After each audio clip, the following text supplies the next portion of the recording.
नमस्कार. आरो स्टोरी मराठीमध्ये आपल्या सर्वांचे स्वागत आहे.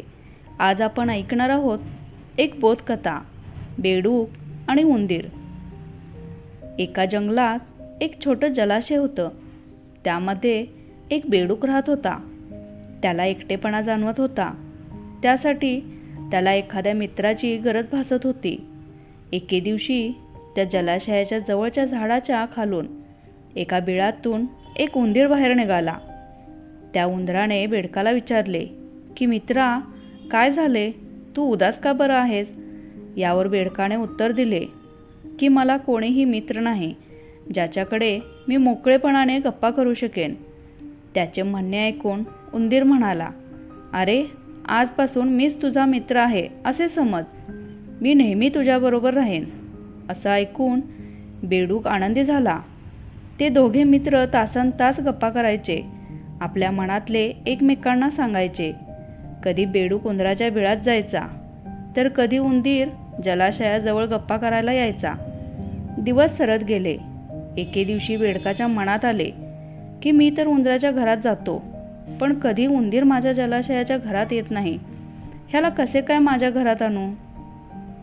असा विचार करत त्याला एक युक्ती सुचली. त्याने उंदराला म्हटले की मित्रा, आता आपली मैत्री खोल झाली आहे.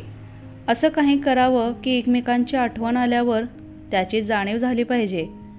पण आपण काय करावे? धूर्त बेडूक म्हणाला की यासाठी आपण एका दोरीचे एक टोक तुझ्या शेपटीला आणि दुसरे टोक माझ्या पायाला बांधून द्यावे. आपल्याला एकमेकांची आठवण आल्यावर लगेच दोरी ओढा, म्हणजे कळेल. उंदराला बेडकाच्या धूर्तपणाचे काहीच माहीत नव्हते, म्हणून तो असं करायला तयार झाला. बेडकाने त्या उंदराच्या शेपटीला दोरी बांधली आणि स्वतःला देखील दोरीचे एक टोक बांधले आणि लगेच पाण्यात उडी मारली. तो आनंदी होता, कारण त्याने विचार केलेली युक्ती काम करत होती. त्याच्यासह उंदीर पण पाण्यात पडला, परंतु त्याला काही पोहता येत नव्हते. तो पाण्यात बुडून मेला. या सर्व प्रकाराला एक बाज वरून बघत होता. त्याने मेलेला उंदीर बघून त्याला लगेच तोंडात दाबण्यासाठी खाली आला आणि उंदराला घेऊन गेला.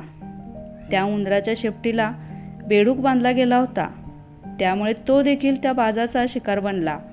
अशा प्रकारे बेडकाला देखील आपले प्राण गमावावे लागले. उपदेश: दुसऱ्याचे नुकसान करणाऱ्यांचे नेहमी नुकसानच होते. काय मग, आजच्या कथेतून काही बोध मिळाला ना?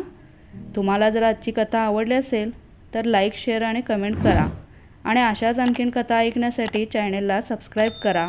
धन्यवाद.